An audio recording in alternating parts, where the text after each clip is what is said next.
کر دے میرے ماضی کے ہر سانس کا کفارہ۔ بسم اللہ الرحمن الرحیم الحمد للہ وکفی وسلام علی عبادہ الذین اصطفی اما بعد اعوذ باللہ من الشیطان الرجیم بسم اللہ الرحمن الرحیم والذین هم علی صلواتهم یحافظون اولئک هم الوارثون الذین یرثون الفردوس هم فیہا خالدون۔ صدق اللہ العظیم۔ بزرگان محترم، عزیزان مکرم اور معزز دینی ماں اور بہنیں اور پیارے بچوں، السلام علیکم ورحمۃ اللہ وبرکاتہ۔ ہماری تعلیم چل رہی تھی سورہ مؤمنون کی آیت، جس میں اللہ تعالیٰ نے 10 صفات بیان کی ہے اور اس پر اللہ نے جنت الفردوس کا وعدہ فرمایا ہے۔ گزشتہ تعلیم میں ذکر ہوا تھا کہ اللہ تعالیٰ نے نماز کو کس طرح شروع ہوئی مشروع۔ آدم علیہ السلام نے صبح صادق کے وقت جب ان کی توبہ قبول ہوئی تو انہوں نے 2 رکعت نماز پڑھی۔ اس طرح ظہر کی نماز حضرت ابراہیم علیہ السلام نے بطور شکرانے کے پڑھی۔ اس طرح عزیر علیہ السلام کو ایک طویل نیند کے بعد، طویل نوم کے بعد بیدار ہوئے تو اس پر انہوں نے 4 رکعت ادا کری۔ اس طرح مغرب کی نماز حضرت داؤد علیہ السلام کی لغزش غروب کے وقت معاف ہوئی تو 4 رکعت پڑھنے کی نیت سے کھڑے ہوئے، لیکن اتنی کثرت سے روئے، اتنی شدت حزن اور تعب اور کثرت بکا کی وجہ سے، کثرت سے رونے کی وجہ سے 3 رکعت پر بیٹھ گئے۔ اور عشاء کی نماز اس امت کو اللہ تعالیٰ نے، ہمارے سیدنا محمد رسول اللہ صلی اللہ علیہ وسلم، آپ کی امت کو اللہ نے عطا فرمائی۔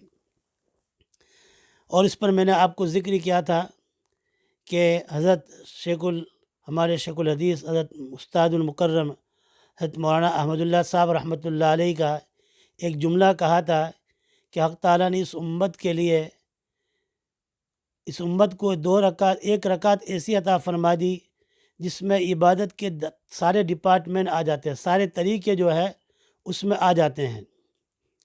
حضرت حکیم الاسلام قاری محمد طیب صاحب رحمۃ اللہ علیہ نے اپنے ایک بیان میں ارشاد فرمایا کہ اللہ تعالیٰ نے ہر چیز کو نماز کا پابند بنایا۔ قرآن کریم میں اللہ نے فرمایا، الم تر ان اللہ یسبح لہ من فی السماوات والارض والطیر صافات کل قد علم صلاته وتسبیحہ، کل قد علم صلاته وتسبیحہ۔ یہ ہر مخلوق نے اپنی نماز کو اور اپنی تسبیح کو جان لیا۔ کل قد علم حجہ نہیں فرمایا، ہر مخلوق نے اپنے حج کو جان لیا۔ کل قد علم صیامہ نہیں فرمایا، کل قد علم زکوٰۃ نہیں فرمایا، صلاۃ فرمایا۔ اس نے ہر چیز کی بندگی کے لیے، ہر چیز کو بندگی لے کے بنایا، اور بندگی بجز نماز کے کسی اور چیز میں نہیں ہے۔ ساری کائنات کو نماز کا پابند کر دیا۔ یہ الگ بات ہے کہ ہر ایک کی نماز کی حیت اس کے مناسب حال پر رکھی گئی ہے۔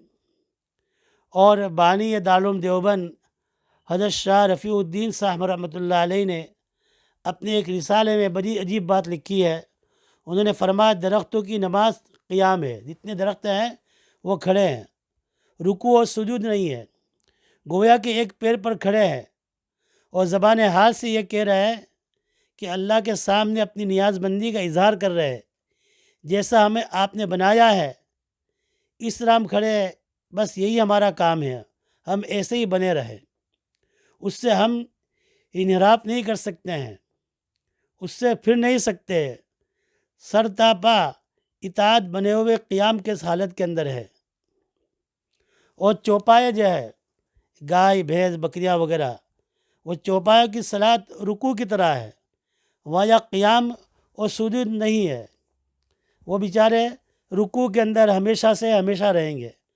اور حشرات الارض جیسے کیڑے مکوڑے، سانپ بچھو وغیرہ ہیں، ان کی نماز سجدہ میں ہے، ان کی جبین نیاز زمین سے لگی رہتی ہے، پڑے ہوئے، گویا اللہ کے سامنے ہر وقت سجدے کی حالت میں ہے، اور پہاڑوں کی نماز تشہد کی ہے، گویا وہ گھٹنے ٹیکے ہوئے زمین پر بیٹھے ہوئے، جیسے ہم تحیات کے اندر بیٹھتے ہیں، تو ان کی نماز یہی ہے۔ اور آگے سے فرماتے ہیں کہ جنت اور دوزخ کی نماز کیا ہے؟ سوال کرنا ہے، دعا کرنا ہے، دعا مانگنا ہے۔ جنت مانگ رہی ہے مجھے بھر دیجیے، اس طرح جہنم دعا مانگ رہی ہے مجھے بھر دیجیے۔ قرآن کریم نے فرمایا ایک جگہ کہ اللہ تعالیٰ لَأَمْلَأَنَّ جَهَنَّمَ مِنَ الْجِنَّةِ وَالنَّاسِ أَجْمَعِينَ، ہم اس کو بھر دیں گے جہنم کو جنات اور انسانوں سے۔ تو اس کی دعا کیا ہے؟ بھر دینا ہے۔ تو یہ اللہ ان کو بھر دیں گے قیامت کے دن۔ تو یہ ان کی گویا کہ نماز ہے۔ ملائکہ کی عبادت استفاء ہے، یعنی سب بندی کرنا۔ فرشتے اپنے رب کے سامنے سب بندی کرتے ہیں، اور حضور اکرم صلی اللہ تعالیٰ علیہ وسلم ارشاد فرمایا کہ تم اس طرح سب بناؤ جس طرح فرشتے اپنے رب کے سامنے سب بناتے ہیں۔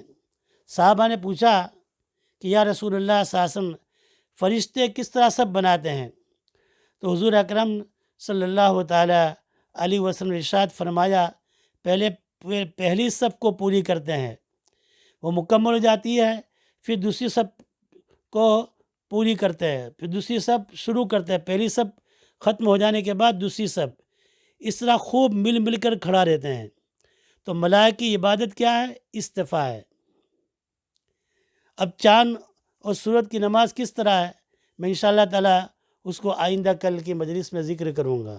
میری باتیں یاد رکھیں، اور انشاءاللہ آئندہ اللہ تعالیٰ ہمیں بھی اسی بہترین عبادت اللہ نے دی ہے، ہمارے دلوں کے اندر اس کی قدر ہو، اور ہم پابندی کے ساتھ تمام مرد عورتیں جو ہے ہم اہتمام کے ساتھ 5 وقت کی نماز کو ادا کرنے والے بن جائے، اور موت تک اللہ تعالیٰ ہمیں اس کی توفیق عطا فرمائے۔